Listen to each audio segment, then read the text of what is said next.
अरे ऐसे कैसे गुम हो गया? जल्दी ढूंढ उसे। हाँ, और अपडेट दे मुझे। कुछ तो चल रहा है जतिन के मन में जो वो बता नहीं रहे। ऑफिस से जल्दी घर भी आए और शक्ल दिखा के चले गए। अरे कहीं ऐसा तो नहीं कि तुम पे शक कर रहा हूँ कि बीवी पीछे क्या करती है? जस्ट जोकिंग, टेंशन वाली कोई बात नहीं है, सब ठीक हो जाएगा। Hope so. वो क्या है ना साहब, इस साल बारिश ठीक से हो भी नहीं पाई। वो बोलते हैं ना ग्लोबल वार्मिंग। कितने पैसे हुए? 100 रुपये साहब।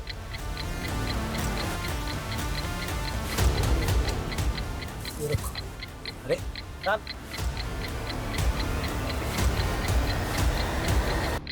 अरे साहब आपका ब्रीफकेस।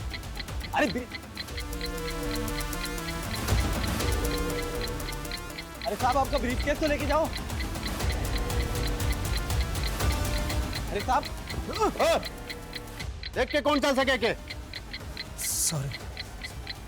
आप अजीब आदमी हो, इतना महंगा ब्रीफकेस आपने ऑटो में छोड़ दिया। इसमें कुछ गड़बड़ तो नहीं? अरे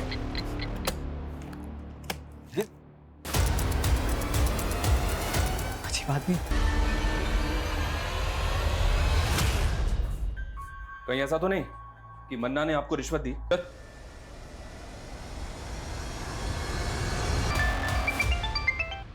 क्या रे, ये धमाके की ब्रेकिंग न्यूज की खबर दिखी नहीं मुझे अभी तक। मैं बेकसूर लोगों को नहीं मार सकता।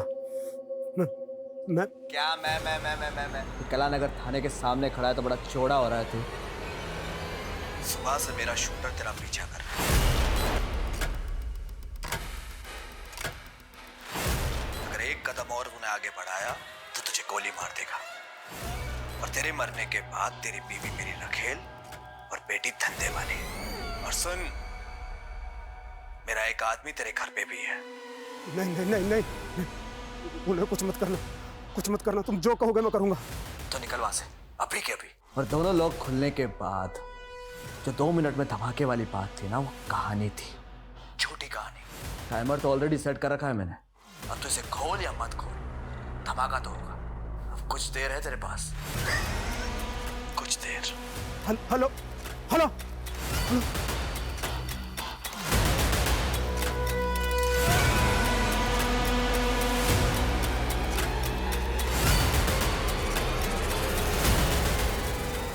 रुक, कहाँ भाग रहा है सामान रख के? क्या इसमें? कुछ नहीं है। अरे रुक, चल बता मेरे को क्या इसमें। सर इसके पास मत जाइए। सर इसके पास मत जाइए। खोल इसको। सर इसमें बम है। आप लोग दूर रहिए, इसमें बम है।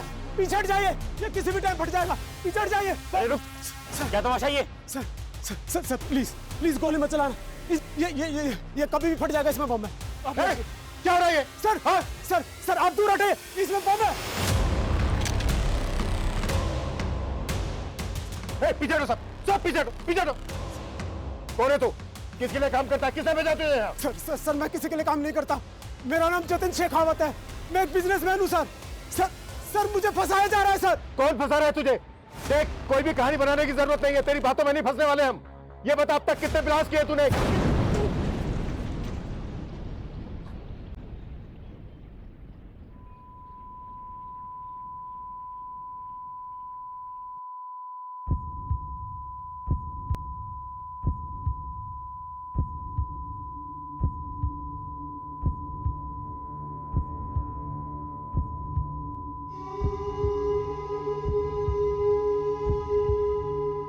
पानी लाओ जल्दी।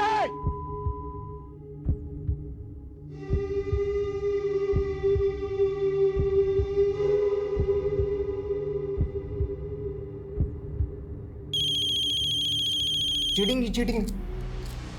हेलो, क्या? सर ये पहले ब्रीफ केस रख के भाग रहा था, फिर कांस्टेबल मिश्रा ने इसे देख लिया तो अपने मजबूर होने की कहानी सुनाने लगा। हाँ सर, ये आदमी बार बार बोले जा रहा था कि मैं बेकसूर हूँ और सूटकेस में बॉम्ब है। ये आदमी अपने आप को एक बिजनेसमैन कह रहा था। इस आदमी की हमें डिटेल्स निकालनी होगी और ये भी पता लगाना होगा कि किस वक्त ससेज ने हमारे थाने के बाहर ब्लास्ट किया। अगर सीसीटीवी फुटेज के हिसाब से देखें तो ये आदमी कालानगर पुलिस स्टेशन में अभी एक भीषण बॉम्ब ब्लास्ट हुआ है। हमारे सूत्रों से पता चला है कि बॉम्ब एक बिजनेसमैन जतिन शेखावत ने यहाँ प्लान किया था, जो कि इसी बॉम्ब ब्लास्ट में मारा गया है। पुलिस को जतिन के टेररिस्ट ऑर्गेनाइजेशन से जुड़े होने का भी अंदेशा है।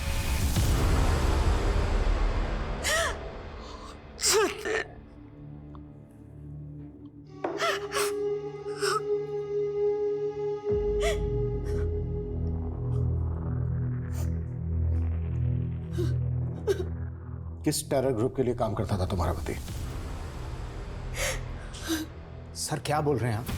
मेरे जीजाजी एक रेप्यूटेड बिजनेसमैन थे। जरूर उनको किसी ने फंसाने की कोशिश की। बॉम्ब लेकर आया था वह यहाँ। देखो हमसे कुछ भी छुपाया ना तो। सर मैं खुद एक पुलिस वाला हूँ, यकीन मानिए हम कुछ नहीं छुपा रहे हैं। तो यहाँ बॉम्ब लेकर क्यों आया था? बस उसे बदनाम मत कीजिए मेरे पति को। वो दोपहर से ही बहुत परेशान लग रहे थे। ब्रीफकेस वो उस वक्त उनके पास था। कुछ तभी लगा था कि कुछ तो है जो वो हमें बता नहीं पा रहे। तो वो एक्सप्लोसिव घर से लेकर आया था? नहीं सर, वो तो तब ऑफिस से आए थे, लेकिन मैं... ऑफिस हो या घर, सब चेक होगा। और अगर हमें बाद में पता चला ना कि तुम अपने पति और तुम अपने जीजा को बचाने...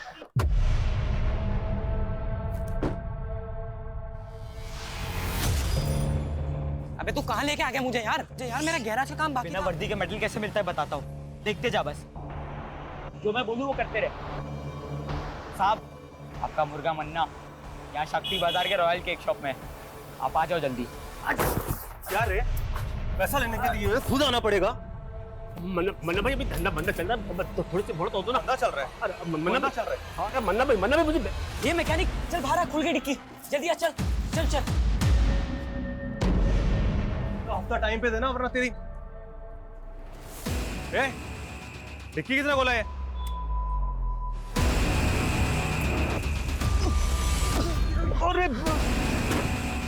अरे डर मत, इधर आजा, शेर पिंजरे में बंद है। साहब आपको मैंने ही कॉल किया था, आइए। आपका मुर्गा मन्ना यहाँ डिक्की में बंद है। मजा कर रहे हैं क्या? तूने मन्ना को बंद किया डिक्की में? हाँ साहब। डिक्की खोलो।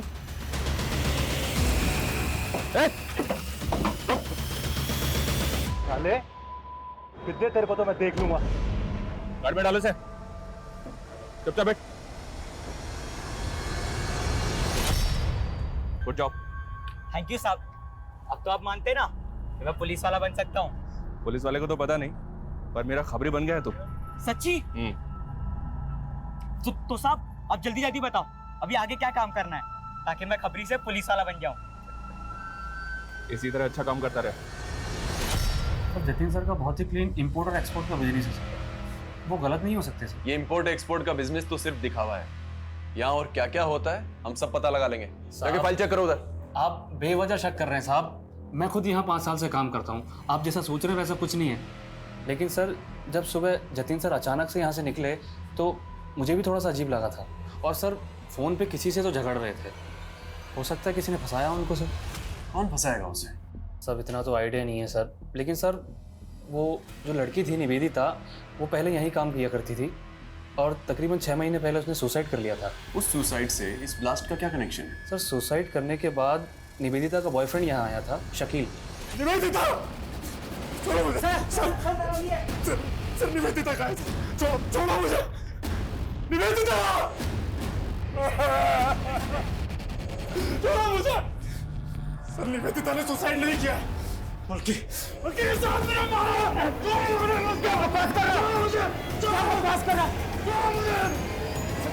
पकड़ा है। लेकिन सर उसके बाद प्रूव हो गया था कि निवेदिता ने सुसाइड ही किया था। लेकिन उसने सुसाइड क्यों किया? सर मुझे कैसे पता होगा, जब वो यहाँ काम किया करती थी तो कभी टाइम पे नहीं आई और हफ्ते में 3-4 बार तो हाफ डे में निकल जाती थी। सर पता नहीं क्या करती थी ऐसा। और जब सर जतिन सर ने उसको नौकरी से निकालने की धमकी दी तो उसने उल्टा जतिन सर पर ही मोलेस्टेशन का केस लगा दिया था। सर बहुत अजीब लड़की थी। जतिन के घर उसके ऑफिस से कुछ भी सस्पिशियस नहीं मिला, लेकिन ब्लास्ट में जो बारूद का इस्तेमाल किया गया है वो माइंस ब्लास्ट में इस्तेमाल किया जाता है।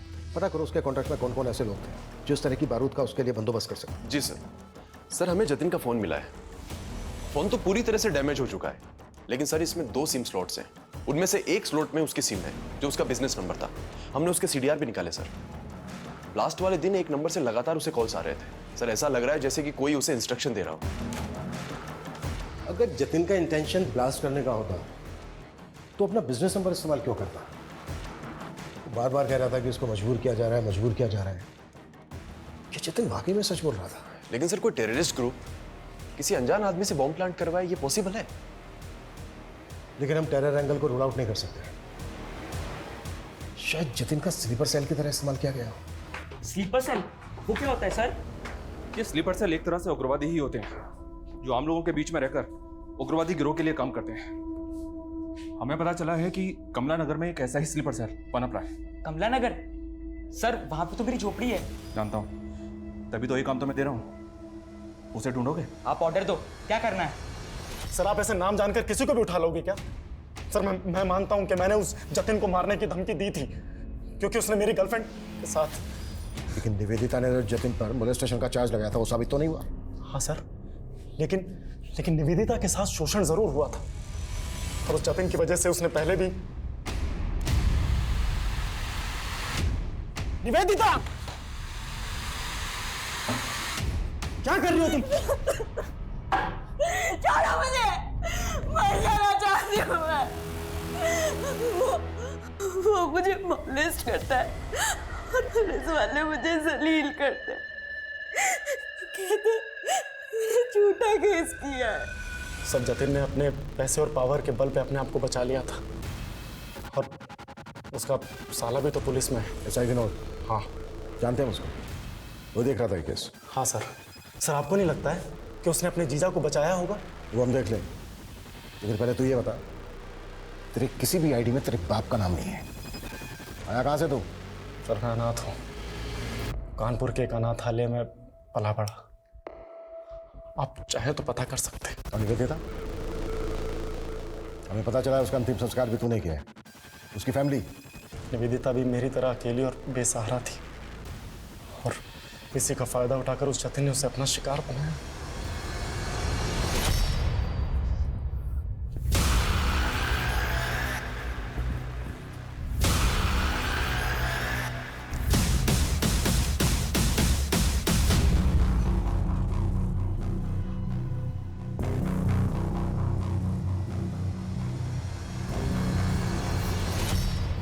भगवान के नाम पे कुछ दे दे बाबा, 2 दिन से कुछ नहीं खाए। क्या चचा, इतने हट्टे खट्टे होके भी भीख मांग रहे हो? बेटा पैर में बहुत दर्द रहता है और ज्यादा देर तक खड़ा भी नहीं रह जाता। अच्छा तो दौड़ाए आपको? ए रुक, ए चोर चोर, पकड़ो पकड़ो पकड़ो। ए रुक।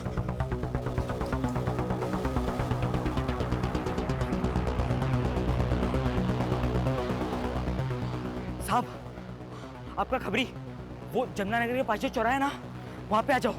पक्की खबर है साहब, जल्दी आ जाओ। शाना बनता है? छोड़ो, पुलिस को फोन करता है। छोड़ो। ए रुक, रुक।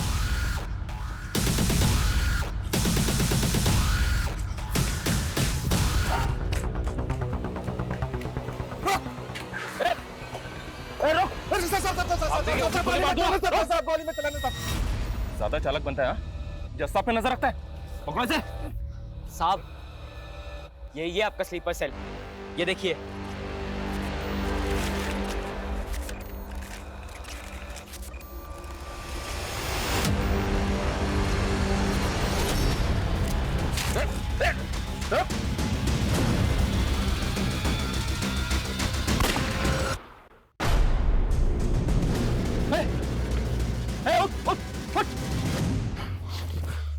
नहीं चाहिए था, इससे पता करना था कि ये किसके लिए काम करता था। अगर निवेदिता झूठी थी तो उसने जतिन के ऑफिस में सुसाइड क्यों किया? क्या फिर वो एक मर्डर था जिसे तुमने सुसाइड साबित किया, जिसे निवेदिता के मोलेस्टेशन के चार्ज को किया था? सर मैं अपना काम बहुत ईमानदारी से करता हूँ सर, और मैंने अपने जीजाजी को भी एक सस्पेक्ट की तरीके से इन्वेस्टिगेट किया। मैंने उनको कोई रियायत, कोई ढील नहीं दी थी सर। इस लड़की के कहने पर तुम अपने जीजा को अरेस्ट करने आए हो? जीजा हैं आप अपनी जगह पे, लेकिन आपके एम्प्लॉय ने आप पर काफी सीरियस चार्जेस लगाए। इसका कहना है कि आप मॉलेस्ट करते हैं इसे। ये झूठ बोल रही है। अब आपको जो कहना है थाने चलकर कहिएगा। वाह विनोद, आज दिखा दिया ना जब तू अपनी बहन का सगा नहीं है तो अपने जीजा का क्या होगा? शमा तुम्हारी सगी बहन नहीं है? नहीं सर, हम लोग बचपन में एक ही मोहल्ले में पले बड़े। वो बचपन से मुझे राखी बांधा करती थी। लेकिन सर ये बात तो बिल्कुल अलग हुई ना। और सर आखिर में निवेदिता ही झूठी साबित हुई थी और वो किसी को मुंह दिखाने के काबिल नहीं रही, इसलिए उसने सुसाइड कर लिया। फिलहाल जा सकता हूँ। सूरज। जी सर। नजर रखो इसमें। ये ऑफिसर मुझे कोई ठीक नहीं लग रहा और जतिन के कैरेक्टर को भी हमें डीपली समझना होगा। उसकी जिंदगी में कई ऐसे किरदार थे जो अभी तक सामने नहीं आए हैं, उन्हें भी हमें सामने लाना है। Act fast. सर।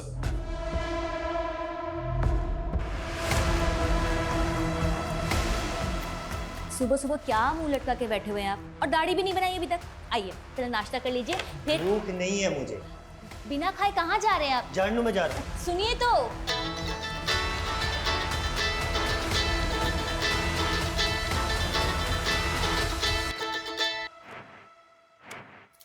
हेलो।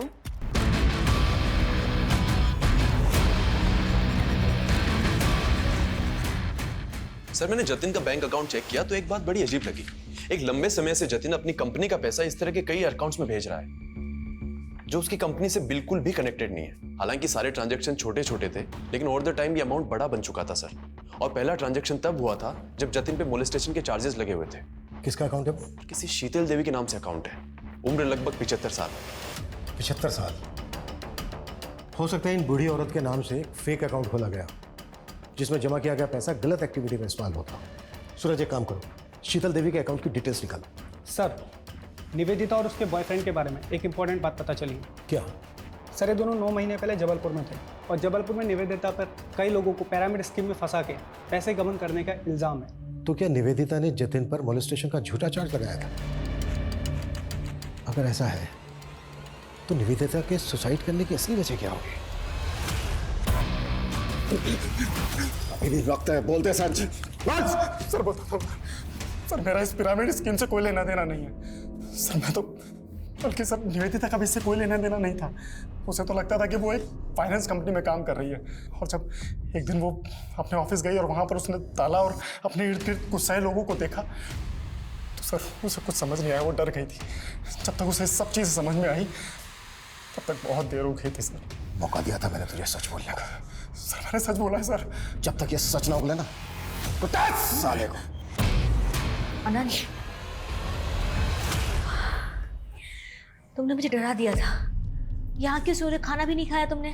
तुम्हारा ही इंतजार कर रहा था। बहुत लेट कर दिया आज। वो आज काम थोड़ा ज़्यादा था। I am sorry. सब मेरी गलती है। अगर मैंने उन चीटर्स के साथ में पार्टनरशिप नहीं की होती तो शायद आज मेरा ये। अनंत, दिल छोटा मत करो, सब ठीक हो जाएगा। मैं हूं ना तुम्हारे साथ। तुम फिर से कर पाओगे, मुझे पता है। मुझे नहीं लगता कि मैं वो सब फिर से दोहरा पाऊंगा।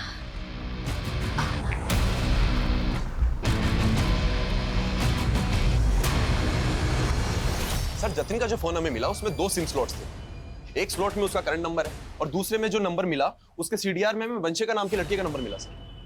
वो नंबर अभी बंद है, लेकिन अक्सर वो उसको रात को कॉल किया करता था। तो तुम्हें लग रहा है कि जतिन का वंशिका के साथ अफेयर होगा? लेकिन सर जब वंशिका का सीडीआर निकाला तो उसमें जतिन की वाइफ शमा का नंबर भी मिला। आपने हमें यह भी नहीं बताया कि जतिन दूसरा फोन नंबर भी इस्तेमाल करता था। कौन सा नंबर सर? जो उनके दूसरे नंबर के बारे में कुछ भी नहीं पता। वंशिका के बारे में तो पता होगा, आप कॉल भी करती थी उसे। वंशिका? हाँ, जतिन की एक दोस्त थी। जतिन ने ही कभी मेरे फ़ोन से कॉल किया होगा उसे।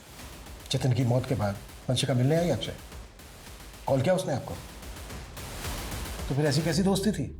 और अब तो फ़ोन भी बंद है उसका। सर मुझे इसके बारे में कुछ भी नहीं पता। ज़रूरत पड़ी तो दोबारा मिलेंगे।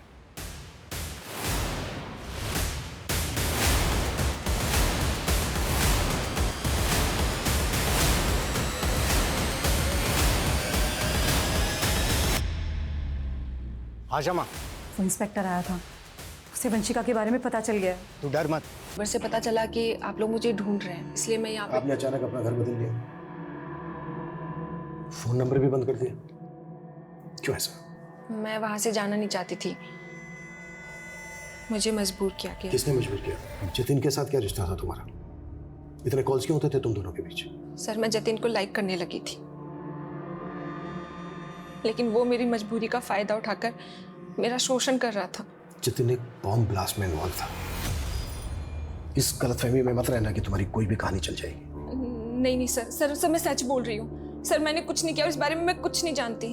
सर, जतिन ने मेरा वीडियो बनाया और मुझे तब तक इस्तेमाल किया जब तक वो मुझसे बोर नहीं हो गया। और सर, मैंने कोशिश भी की थी पुलिस में कंप्लेन करवाने की, लेकिन उसकी बीवी और साला दोनों मेरे पीछे पड़ गए थे। सर, पहले मुझसे मेरा पति छीना और अब कोर्ट में उसके खिलाफ जाकर मुझसे मेरी इज्जत छीनना चाहती है। देखिए आप लोग। देख लड़की, जो कुछ हुआ उसे भूल जा। मैं खुद पुलिस हूँ, केस करने से कोई फायदा नहीं होगा। सर, मैं बहुत डर गई थी, इसलिए मैंने वो जगह ही छोड़ दी और अपना नंबर बंद करके मैं दिल्ली चली गई। फिलहाल तुम जा सकती हो, जरूरत पड़ी तो फिर बुलाएंगे।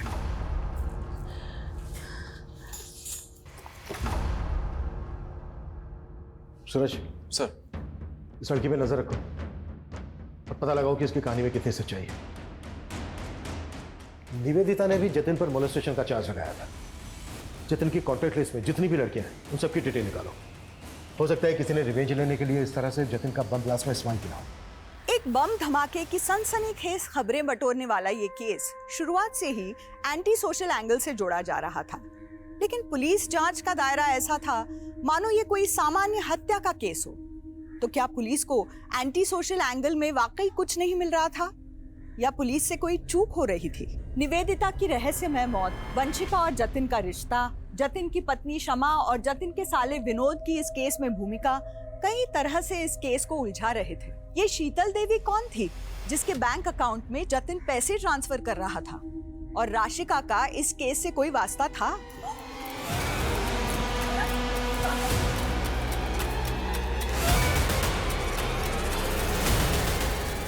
आखिर राशिका का कत्ल किसने और किस मकसद से किया था?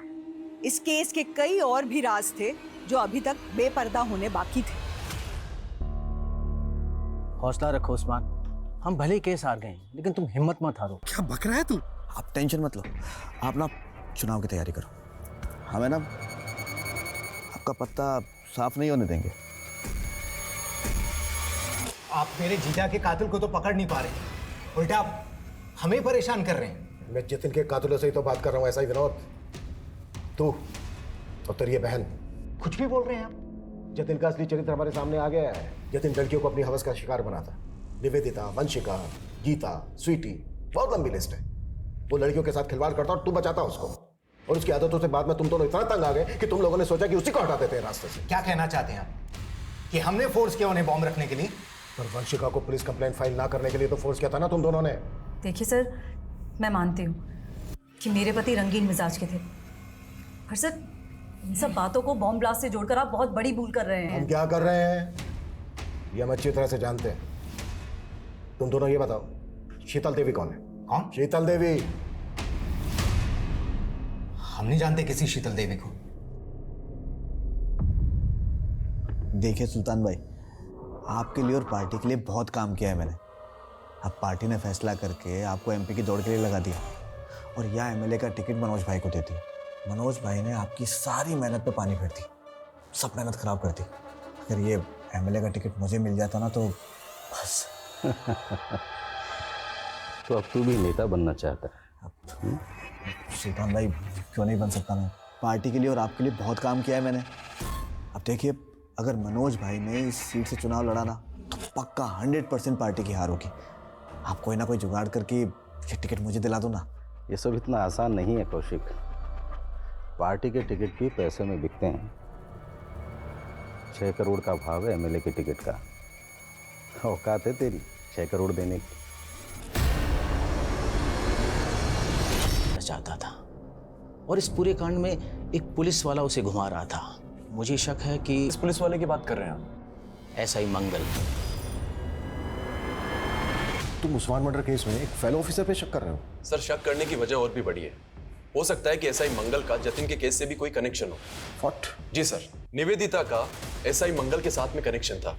जब निवेदिता का साथ एसआई विनोद ने नहीं दिया तो वो एसआई मंगल के पास चली गई और उस्मान के बेटे की मौत की जांच भी एसआई मंगल ही कर रहे थे। सर एक और बात, ये राशि का है। कुछ टाइम पहले इसका रेप और मर्डर हुआ था।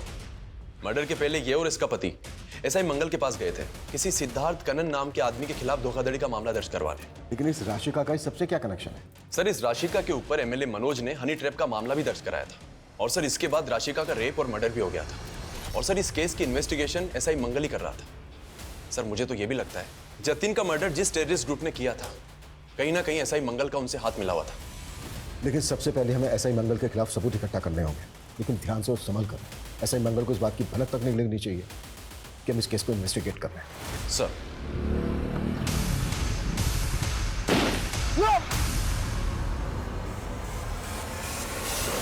सर मैं एसआई मंगल को इन्वेस्टिगेट कर रहा था तो मुझे शीतल देवी के साथ उसका कनेक्शन मिला।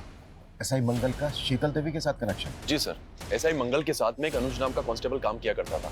शीतल देवी उसी अनुज की नानी है जिसके अकाउंट में जतिन पैसे भेजा करता था। सर आप एक ईमानदार ऑफिसर पर ऐसे संगीन आरोप नहीं लगा सकते हैं। सर मेरा उस ब्लास्ट से कोई लेना देना नहीं है। तेरे साथ काम करने वाले कांस्टेबल अनुज से मिले शीतल देवी जिसकी नानी है। वो अपनी नौकरी और इज्जत बचाने के लिए सरकारी गवाह बनने के लिए तैयार हो गया है और उसकी नानी भी गवाही देंगी कि उनके अकाउंट को तू। सर मैं सच कह रहा हूँ सर, मेरा उस ब्लास्ट से कोई लेना देना नहीं है सर। सर मैं सिर्फ और सिर्फ एक कठपुतली था सर। मुझ पर प्रेशर था 1 करोड़ रुपए इकट्ठा करने का, वरना मेरी जान चली जाती सर। साफ साफ बोल। सर जब निवेदिता मुझसे हेल्प मांगने के लिए आई तो उसने मुझे एक वीडियो दिखाया। उस वीडियो में जतिन और निवेदिता बिस्तर पर साथ थे। मुझे लगा कि वो वीडियो एक बहुत अच्छा साधन हो सकता है जतिन से पैसे उगाही करने का। उस बेसहारा लड़की को तूने इतना अब्यूज किया कि खुदकुशी कर ली उसने। राशिका और उस्मान को भी तू नहीं, और वो जतिन उसको भी बमब्लास्ट में तू नहीं सर। सर मैं सिर्फ और सिर्फ एक कठपुतली था सर। तो कठपुतली ये बोल, तेरी डोर किसके हाथ में है?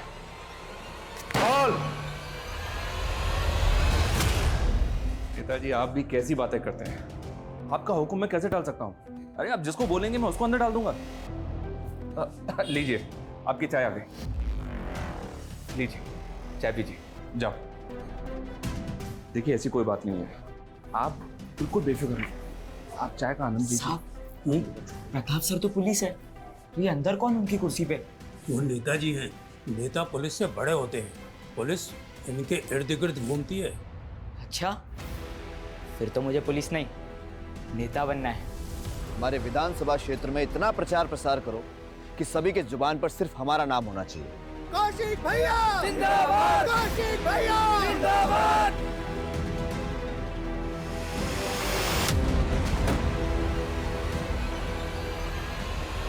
सर एसआई मंगल ने जिस कौशिक तिवारी का नाम बताया है वो बचपन में पुलिस का इन्फॉर्मर था।